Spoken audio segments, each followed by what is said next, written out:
Daniel was brought to Babylon from Israel as a young boy by King Nebuchadnezzar.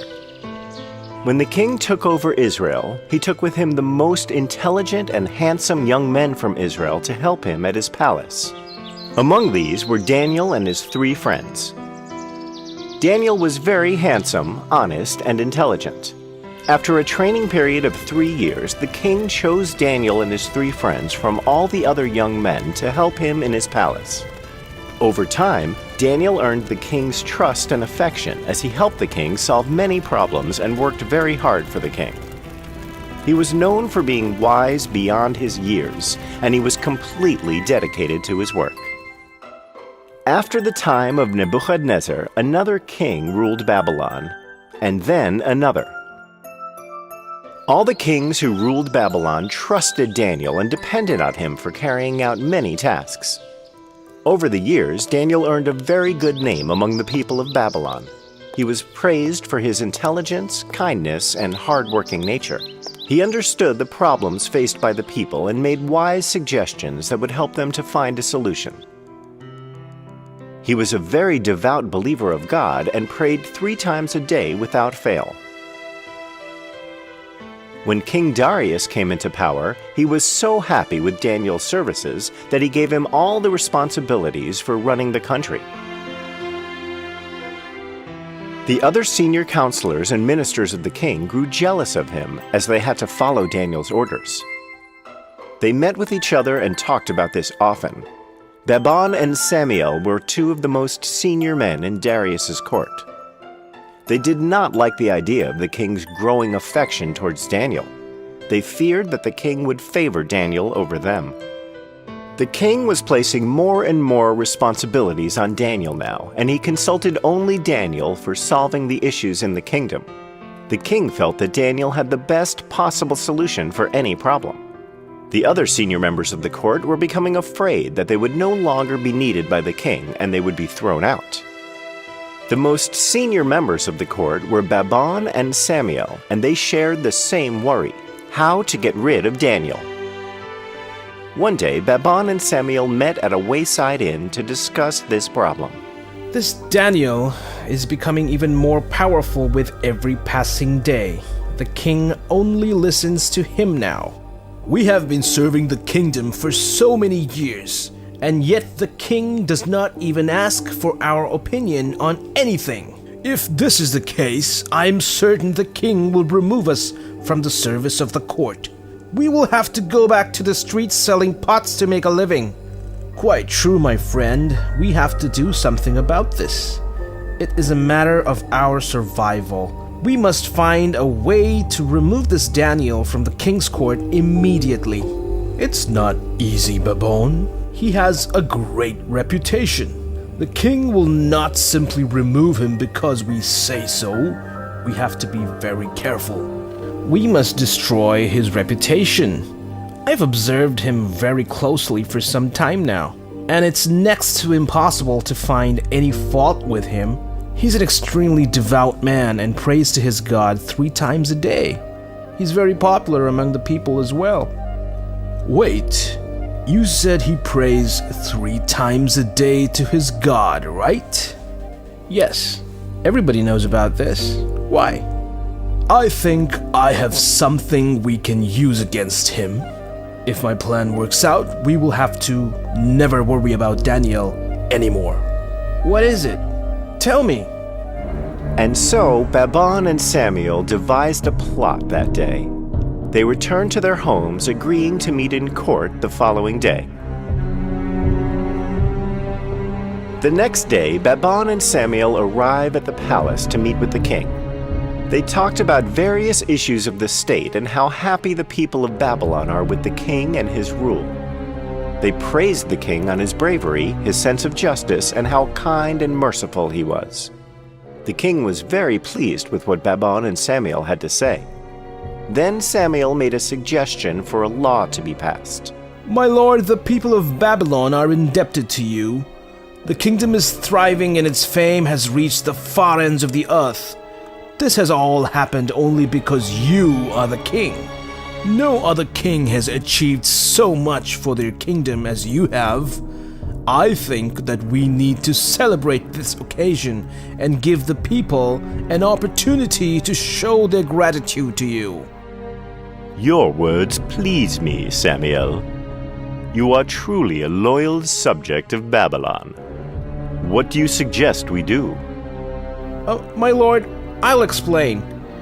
We have a suggestion that for the next 30 days, all the subjects of Babylon will praise and pray to no other god or man other than the king of Babylon, you, King Darius. Yes, it is a great way to find out who are truly loyal to Babylon and its king. We suggest that a decree be passed for the next 30 days. Nobody will pray to any other god other than King Darius. I think that is a wonderful idea, Samuel. You really have proven that you are worthy of your position in my court.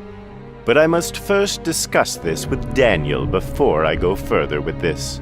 Your Majesty, I don't think that would be necessary. We have discussed this with all the senior counselors of the court and they are in agreement.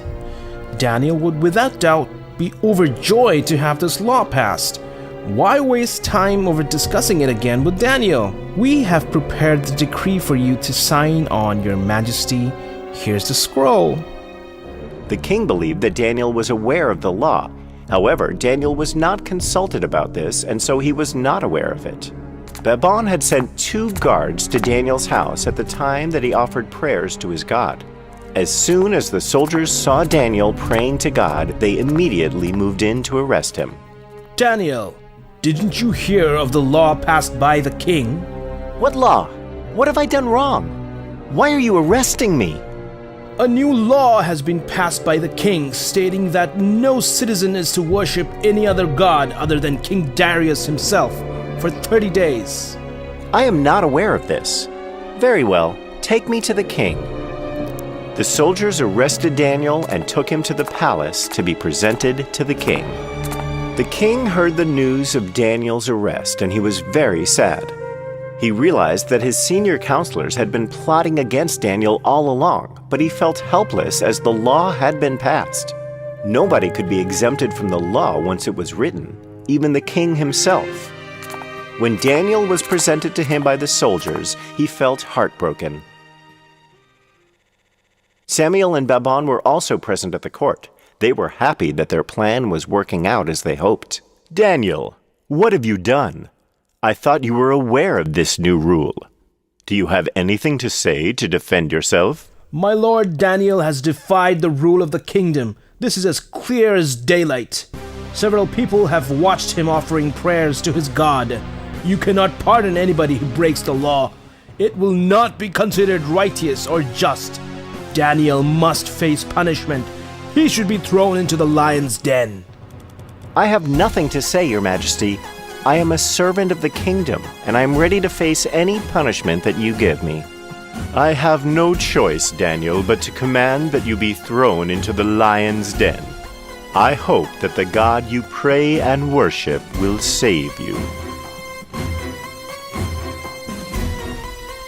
As soon as the king commanded, Daniel was taken away by the soldiers to be thrown into the lion's den. The king was very sad that he had to send Daniel to his death. That night he could not sleep. He was saddened by the fact that his most favorite servant would be ripped apart by the lions. The next morning, as soon as the sun rose, he jumped from his bed and hurried to the lion's den. He approached the den hesitantly and called out to Daniel hesitantly. Daniel, can you hear me? Did the God that you serve and worship save you? Answer me, Daniel. Are you alive? There was silence for a couple of moments. Yes, Your Majesty.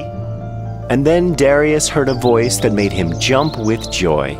It was the voice of Daniel. Yes, Your Majesty. May the king live forever. I am unhurt, my lord. The lions did not even touch me. My God sent an angel into the den who shut the mouths of these lions. My God has indeed saved me, for I am innocent. Soldiers, open the mouth of this den at once. Remove Daniel from the den at once. The soldiers removed the huge boulder that closed the mouth of the cave. Slowly, Daniel stepped out of the cave. There was not even a single scratch on his body. It was truly a miracle. Daniel, your God is indeed true. He came to rescue you in the most hopeless hour. I am sorry that you had to endure this. Come, let us go to the palace at once.